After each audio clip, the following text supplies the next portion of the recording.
Good afternoon or early evening. I'll speak Slovak.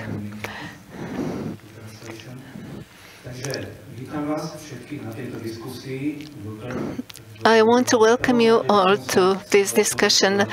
First of all, let me thank the organizers of the Central European Forum for having invited Anna and for having included this film and her appearance, something that you may not know.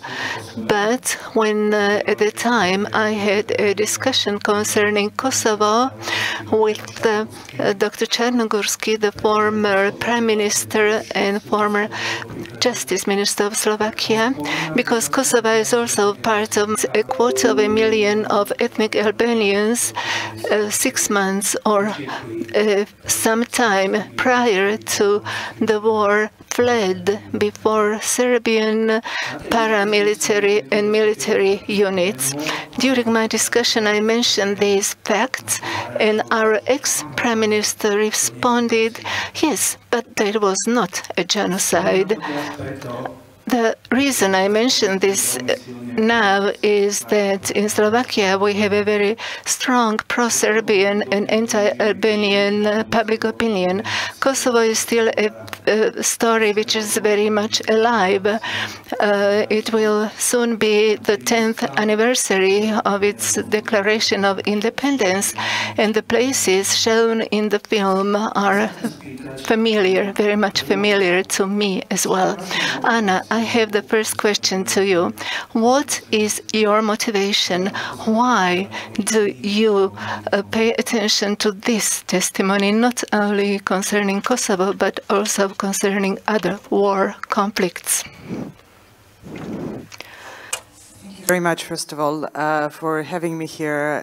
It's a great pleasure to be part of the Central European Forum and to have a chance to talk to you tonight, this afternoon.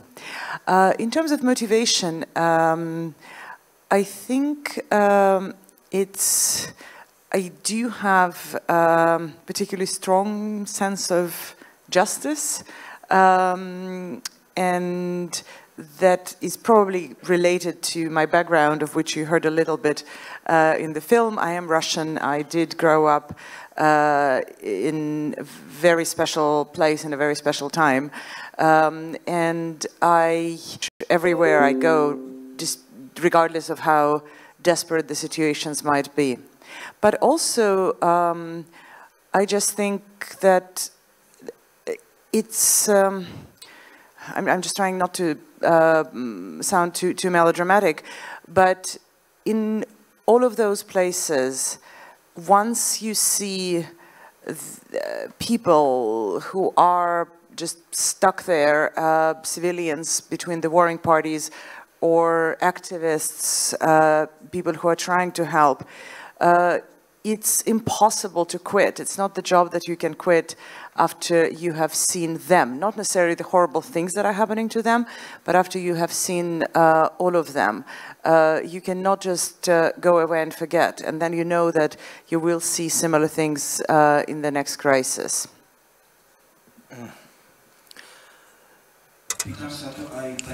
I ask this also because the end of the movie shows a very intimate story when you and Ola had a child.